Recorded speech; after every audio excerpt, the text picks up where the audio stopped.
at Ojambo. In this tutorial, I'm going to show you how to install Paperless-ngx using Podman.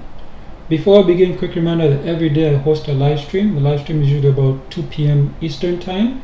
You're free to post in the live chat anything about programming or lifestyle topics. So what you do is you go to ojambo.com, you pick the article, and you can see you can go right to the live stream, and then you can post your request there. Also be sure to subscribe, like, follow, and leave comments for more frequent content. I'd like to thank everybody who subscribed so far this month. Keep it up. It motivates, it inspires me to make tutorials just for you like this one. Now, some of you have requested some specific tutorials, so I'm working on those. So those will be upcoming hopefully by the end of the month. I'm just doing a few testing, and then those should be up as well. Alright, so Paperless-ngx, which is basically, just give me a second here. So Paperless-ngx is a powerful open source document management system designed to help you go paperless and take control of your digital files. So what this means is that you can put documents such as PDF files. As you can see here, I do have some test PDF files that we're going to use today. And then what you can do as well is it has OCR. If you don't know what OCR, that means optical OCR. I don't know what the C stands for, but R is for recognition. What that means, it reads your document and then you'll be able to transcribe it. I'm surprised I forget what the C stands for.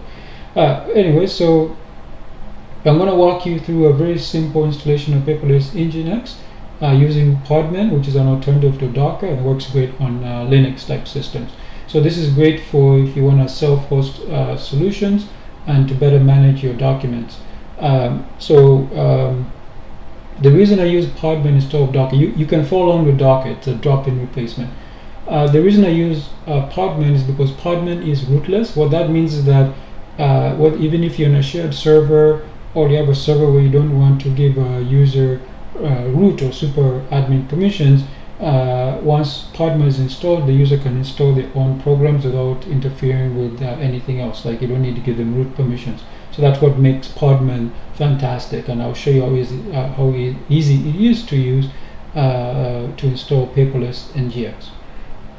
So Paperless-ngx is a community maintained fork of the original Paperless project. It helps you upload, tag, organize documents. As I said before, you can automatically extract text using the optical OCR. Oh, you know what? I'm getting crazy. What? Okay, I gotta find out what OCR stands for. What is OCR? This is driving me crazy. I need to find out. Oh, character. I knew. It's character recognition. So the C stands for character. I was like, oh, you should know that. You can search for documents with ease and stay in control with the data with a self-hosted solution. Best part, it's free and open source. So let's. So there's a couple ways to install Nginx. So you can clone, for example, you can clone it from the GitHub repository, and then you can you can copy the sample environment file, and then after that you can simply run Docker, or in this case I'm going to be running podman-compose. However, because I'm running locally, I'm going to tweak mine. It's literally based off the Paperless-ngx, the GitHub repository. But as I said, because I'm running mine locally, I'm going to tweak mine. So I'm going to show you mine. But to be fair, I should really visit the Paperless-ngx repository as well. So let's actually go there, and just to show you. So I'll copy this link, and you should open it up here. So here we go. So so as you can see, they do have a Docker one. So that's the one if you want, you see they have the YAML file, the Docker. So the thing is, I don't need all this stuff. I just need one file, and they also have install Paperless-ngx. So I said, because I'm running a Podman, so most of the stuff, a lot of stuff is not needed, because I said I'm running it as a rootless. So as you can see, they have the documents, how it will look like, and you could self-host yourself. It's very, very simple. And you see, you can use a bash command and all that. But I said I'm going to do mine inside a Docker, so inside a container. So that way everything is contained inside the container. So sometimes maybe you install this, then you don't like it. So inside a Docker, as I showed you guys, it's very easy to get rid of Docker. Docker. What am I saying? Docker containers.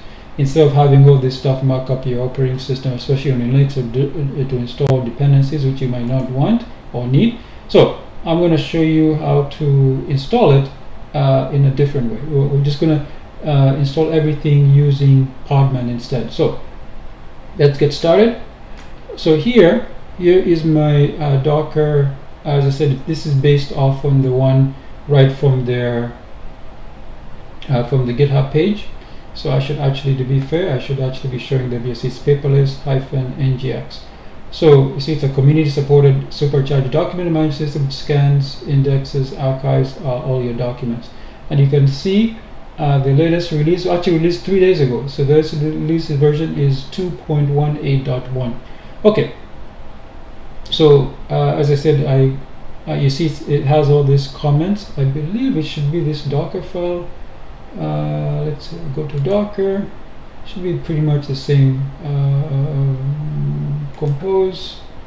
So you have the test one. You see the environmental one, and oh yeah. So you're supposed to download one of these ones based on, for example, if you want to use like SQLite database or Postgres, or what's the other one? MariaDB. So yeah. So mine, as you see which version I'm using. So I'm just getting their so if you don't understand what GHCR stands for, that's clearly GitHub. GH stands for GitHub. So if you remember in yesterday's tutorial, I showed you the one from NVIDIA. So this one is from GitHub. All right. So so let's zoom in a little bit here. Okay, let's go down. So this are all comments up here. It gives you instructions how to use it. I said I'm not running Docker, I'm running Podman. So as you can see, so let me just grab an example one. Let's see here. Which one am I grabbing? I'm not sure which one I grabbed. Okay, I'll just grab a sample one here. I'll grab this one, the MariaDB one. So as you can see, it's the same thing up here. You see, it always uses Redis. Here we go. And then MariaDB for the database. I think by default it might use SQLite, which is perfectly fine by me. That's why I didn't bother with that. But I will check the environmental file. It's probably going to be there. And obviously, because a MariaDB or MySQL database, you have to give it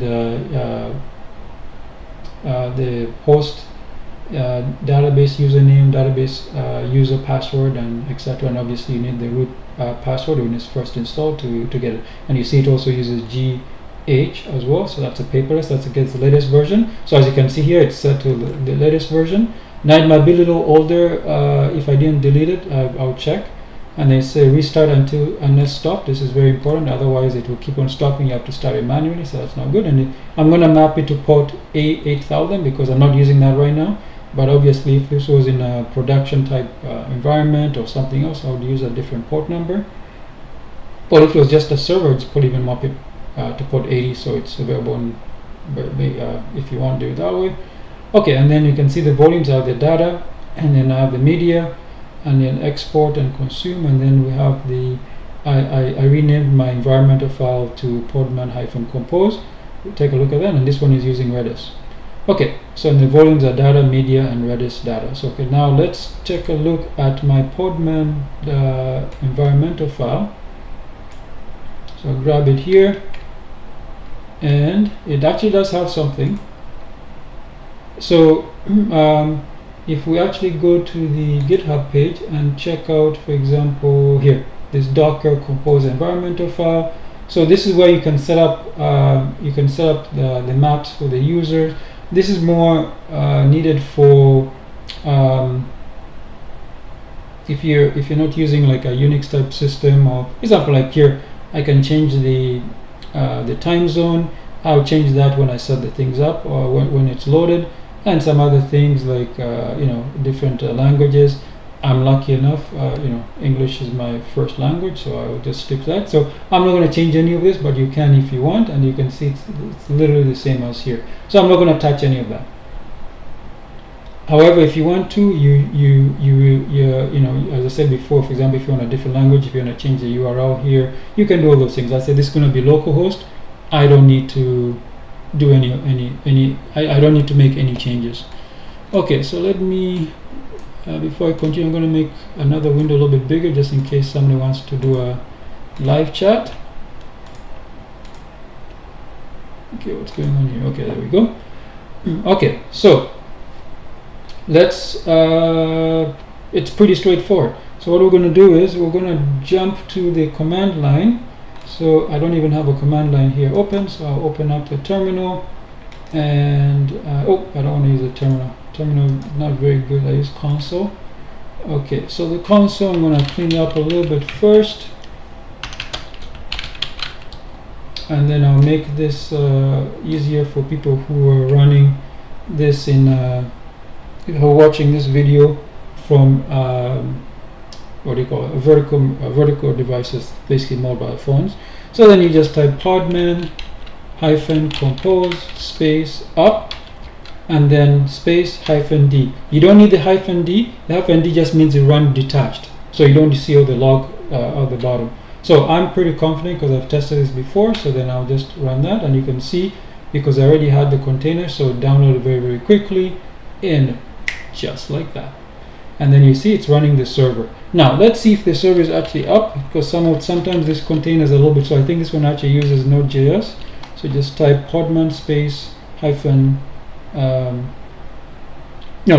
podman space ps space -a, and you can see they all up and running. So this Docker image for the Redis server is let me zoom out a little bit so you can see much better. You see it was created 24 seconds ago, and that is up. It has been up for 25 seconds, and the Paperless-ngx has also been up for 24 seconds, and you see the port, which one we should use. So the one we actually want to use is it's 3. Let's go check out the article. Hopefully it tells me where I should go. Yeah, it's 8,000, so that's why I thought this one, TCP. This one, the 6379, that's an internal one only for Redis to communicate with this one. So we want 8,000. I think I already said that before, so let me zoom out of that again.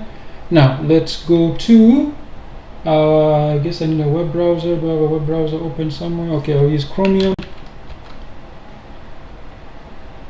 Okay, so Chromium is open up here. So I'll just type localhost. I can type localhost 8,000. So you see here, let me zoom out because this is way too big. There we go. Let's make it 100%. Okay, so make it 100%, and then okay, I'll have to give it a username. I'll just type Edward. Email address, I'll use the usual email address where it's used. Ojambo show.local. Password, I think this one has to be, yeah, it has to be long. I'm going to type in a super secure password, and then just like that, we're up and running. So let's take a little tour here. See, Paperless-ngx is up and running. So let's take a little tour. It says dashboard can be used to show and save views such as the inbox views found under the manage saved views. Okay, so next it's now showing me where you upload. You drag and drop to upload. We'll take care of that, and it will show the list, and then you can tag them if you want for various searches, dates and tags. And then after that there's a combination filters.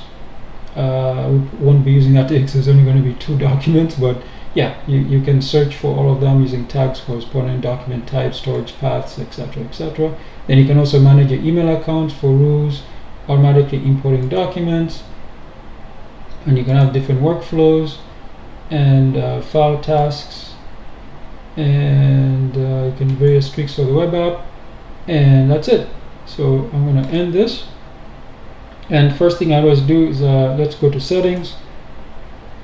So remember I was telling you before, you can change like the date format. I would rather do it here than in, you can do it if you're deploying this over obviously multiple systems, yeah, then I'll probably use the environmental file. But in my case here, this is just for me. I said I prefer, for example, you can change the system language here. For example, I can, you see there's no Canadian English, which is a really weird mix between the British and the US English, but I just left that as default.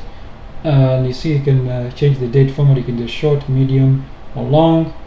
And items per page is set to 50. You can change all this. Update checking, you can enable update checking. It's disabled by default. I like that. Save your views, and then use the PDF viewer provided by a web browser.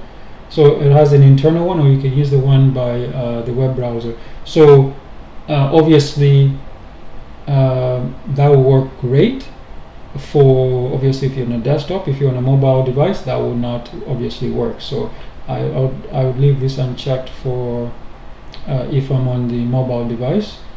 Okay, what else is here? Global search, bulk headings. I don't need to change any of this. Let's go to configuration. This is application configuration. So you can change the logo. You can choose and add your own logo in here, and then give it a title. I'm just going to leave it the way it is. And those OCR. I do know what the C stands for, character, optical character recognition. There we go.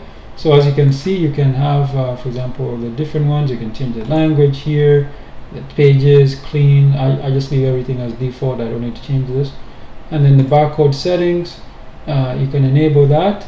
You see by default they are disabled, but you can enable them. So, and then you can enable TIFF support, string, split pages, ASN, upscale. Yeah, as so you see that. Can I just remove that? Oh yeah, there we go. So, and then you can hit save. So obviously you have to hit save. Just remember to click save when you're done. So users and groups, you should only have one user. That's correct. That's Edward. Edward is clearly an admin, or super admin, if you will. So you can add other users if you want.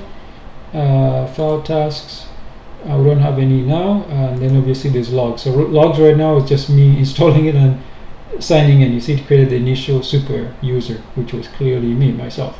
All right, now this is pretty straightforward. So let's go to the dashboard, and you see our dashboard. There's no documents now, so let's go to documents, and here there's none as well. So in order to add, let's go back to the dashboard. How do we add a document here? It's a little hard when the screen is smaller, I think. Oh yeah, upload documents. So click on upload documents. I'm going to see if I can drag and drop. So it's I can just drag and drop. So let's try that, drag and drop. So I see I have these two documents. I created this one, this Google Maps. I created this one a long time ago because there was a client who wanted to use Google Maps. I used them for Google Maps, so because this was the old instructions to get how to get the API keys. So I'm going to drag this, and hopefully it does work. You see, it's probably not going to work because I'm on Wayland. Yeah, so it's probably not going to work. I'll probably have to do it the old-fashioned way. Okay, so I'll just do that. I'll go to our tutorial, paper something. Paperless. There we go. So I'll click this document, and I'll click these two documents. Actually, you know what? I'll do one at a time. So you see down here, it's generating the thumbnail, and it's finished. I can open it. I can open this document. So that's what I'm going to do. I'm going to click open document, and you can see here the document is here. It tells me the date it was created. Obviously that was today's date at time of this recording, and there's a content here. This was a very simple PDF file. It was literally just I typed something up and exported as a PDF, so it doesn't have like a lot of metadata or things like that. Oh, it does have some.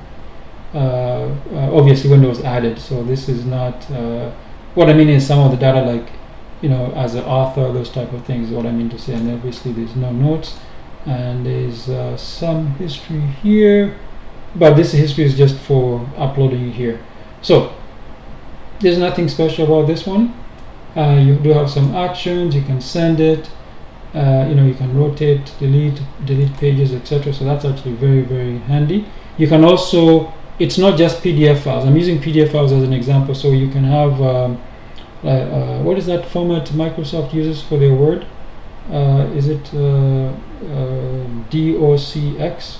Yeah, you can upload those, or you can also upload LibreOffice or OpenOffice documents as well, and you can do the same thing. So you might need a plugin for the ODS, ODT files. Okay, so let's go back to let's click on documents. Now you see there's only one document here. So, and you can see here we can open it, and we can do a preview, and then we can clearly also download it. So what I'm going to do is I'm going to add another document, and I'm going to open up the phone, and I'll show you how you can also, even if you're local, you can use it on your mobile device.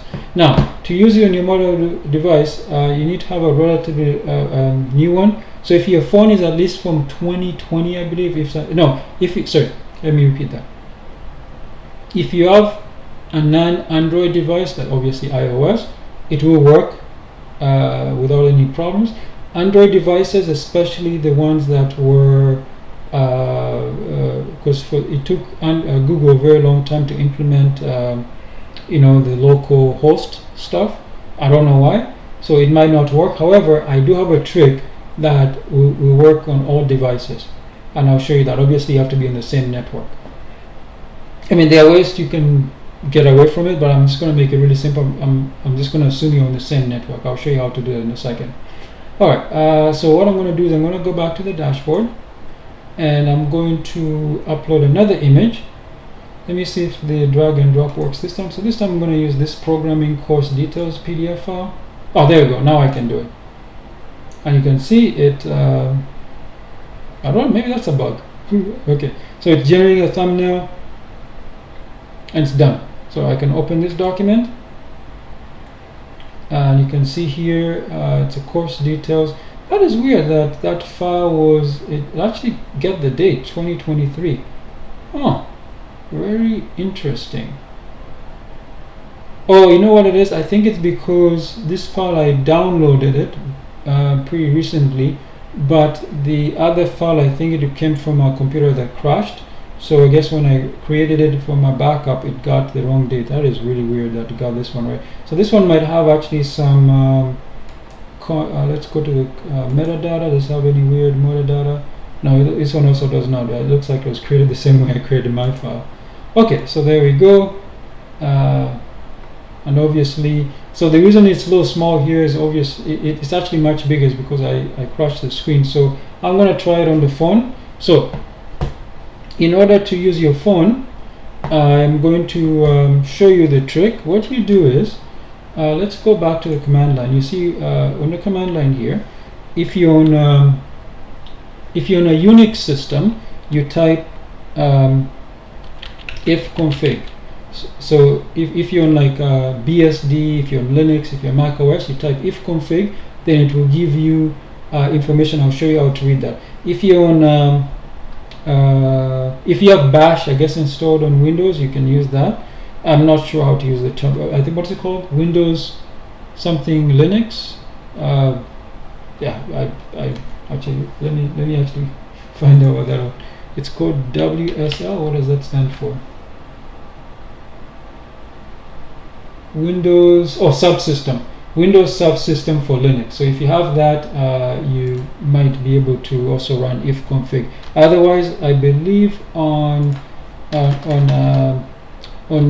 Windows, if you guys are logged in Windows, you type ipconfig, and that will do the same thing. So basically, what it does is, obviously, you can also go and we don't want your public IP. We want your local IP. So if you type this, you see down here, it's going to give me my local IP address, this one here. So it's 192.168.1.230. That's from the router.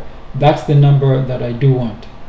Okay, so that's the number that I do want. So what you do is you open up your phone, you go and you pick whatever browser you want to use. So I'm going to use I'm going to use the Brave browser here. You might be wondering, why don't I share my screen? Well, the reason is I'm using a different phone for the webcam, so you can see my mug there. So what I'm going to do is I'm just going to type 192. So you see there, I don't know if you can see it properly.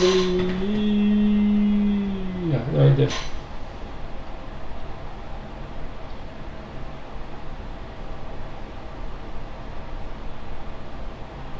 And then to tell you the connection is not secure. See that? So what you do is you just go to details, and what else can I do here? Connection cannot be reached because it's not secure. So I think I should be able to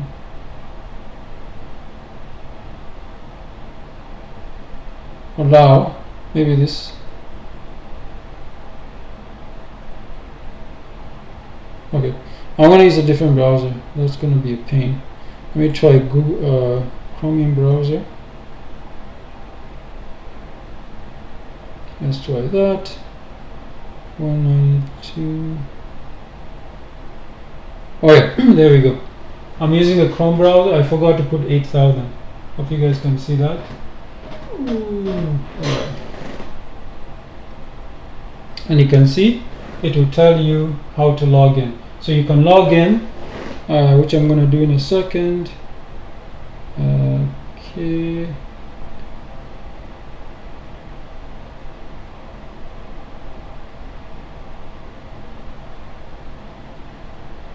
There we go. You see, I've logged in, and see, that's locally. And then, for example, I can click. So you can click the menu. Let me actually go to one of the documents. I'll click on the documents, and there we go. So you can see the document, how they're on the mobile version, and I'm going to click on the Google Maps API document. I don't want to delete it. You see, give me a delete button. I don't want to delete it. So what I'll do is just click on the view. Oops, no, that's not the one I want. I want the view. I click on the I button, but it's not viewing. What is going on here? Okay. Anyways, I'm going to log out. So I'll go here, and you can see allows me to log out. Okay, so I've logged out. All right, so that's how you can get to it on the mobile device. Where were we here? So that's how we get to it on the mobile device. Okay, so we're basically done here. There's nothing. There's other things here. Like obviously you can send it to the trash. There's mail, so you can set up you can add an account. For example, click add account. You put in the IMAP server, iPort, all this. So IMAP. If you don't know what IMAP means that's to retrieve. You retrieve the headers and then and the messages, and then SMTP, that's one to send. So this one can retrieve your emails. Obviously, it gets to download documents. Save views. There's custom fields, storage paths. You can create a storage path. I'm not going to do that.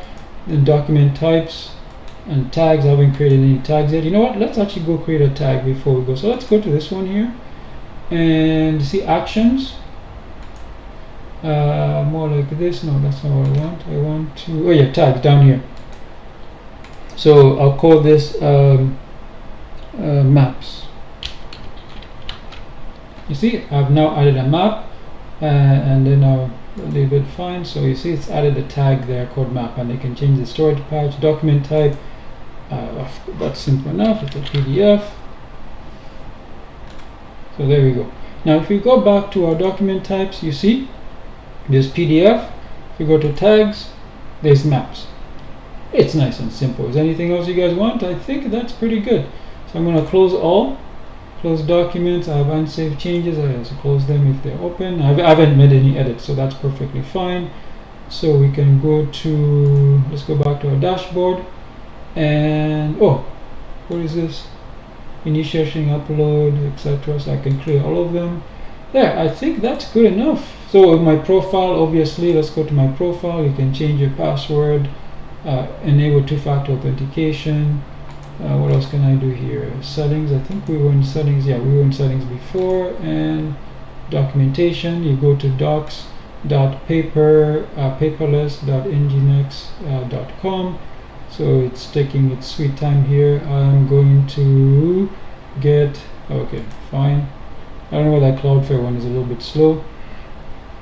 So then you see that explains everything there, how it actually looks like. I think it I like the dark theme. I don't know if I changed it or that was the default. I'm not 100% sure of that. Oh yeah, it also supports dark mode. Okay, so let's go back. How did I change that one? How did I change? Oh yeah, permissions, notification, system status, open Django admin. What in the world? I don't remember that one.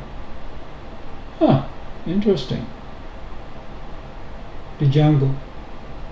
Oh, I never saw that before. I don't even remember that one. Okay, that's good to know.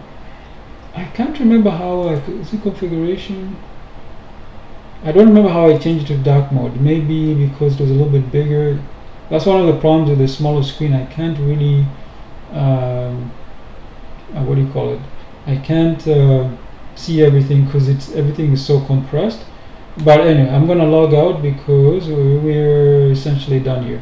So I'm gonna close out. So that's Paperless-ngx. Let's finish up here. As you can see the screenshots. I showed you how you can run this in a Podman container. It's pretty straightforward. As you can see, when you run podman-compose up -d for detached, you see it will run. It will pull the it will pull it from it will pull Redis from docker.io. And what else is here? This is the browser you saw me set up the admin, the initial admin user, and this is the dashboard. You guys have seen that both on the phone and the desktop. And as you can see, it's under its appearance. Oh, appearance. Okay, I don't know how I missed that. It's under settings general. It's right up there. Okay, the display. Okay, there you go. So that's how you change it. And user groups. I showed you guys all this, how to the configuration, the dashboard again, and this is how it looked like on the mobile device. You can see here, as long as you got the IP address of your local machine or the server where you installed it, you'll be able to do it locally. Now, if you want to install a SSL certificate, I've done tutorials. I might do another one coming up soon as well for your local machines, so you can be trusted. I didn't show you how to do that in an Android. Maybe I'll redo those tutorials coming up soon. And there we go. So this is how it looks like on my mobile device. This is actually taken from the mobile device. And this is the live stream. Another one coming. So as you can see, that's the true live stream you guys are showing right now. So if you want to learn more, especially JavaScript resources, if you're new to programming and want to understand more about how apps like Paperless-ngx work under the hood, I've written a book and created a course to help you. So the book is called Learning JavaScript. It's available on Amazon. The link is in the description. I also have a course called Learning JavaScript. It's available on ojamboshop.com. The link is also in the description. So these resources are great for beginners and walk you through JavaScript fundamentals in a simple project-based way. If you need help, I offer one-on-one programming tutorials, including custom Paperless-ngx installs, migration from older versions, server updates, and backups. You can contact me on ojambo.com/contact to schedule a session. Let me know in the comments if you like to see an advanced setup using Caddy, SSL, or remote backups. Thanks for reading and happy organizing.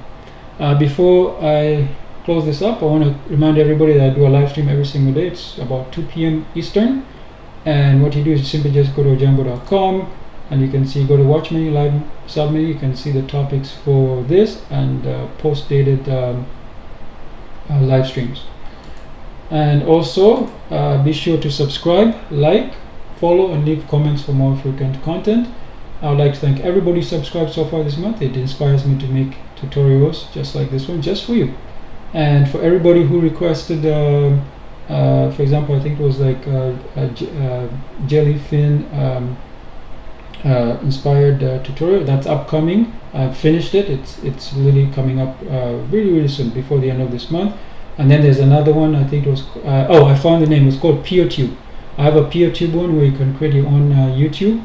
That's also upcoming. It will be, I believe, yeah, that'll be coming up pretty soon as well. Let me see, it might even be up here yet. Okay, it'll definitely be next week. Okay, now with that said, checking the live chat to see if there's any chat requests. I don't see any for today, so I'm gonna leave you, and you guys, hope you have a nice day, and I'll see you guys tomorrow.